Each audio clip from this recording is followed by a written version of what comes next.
Un'interessante iniziativa, un convegno sulla radioterapia in Sicilia che si sta svolgendo qua ad Agrigento in Piazza San Pietro. Sì, un convegno interessante per fare appunto il punto sull'attuale situazione della radioterapia.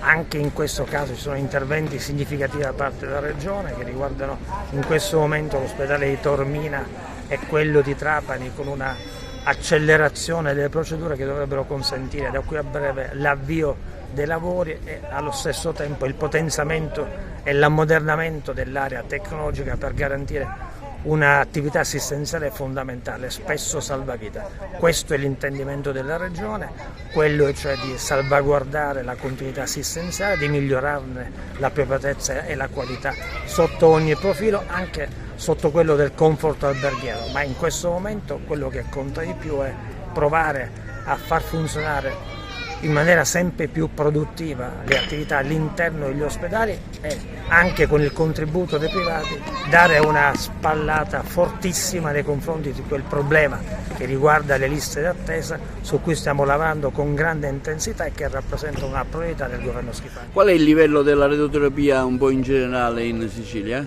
Ci sono alcune realtà che sul piano della espressione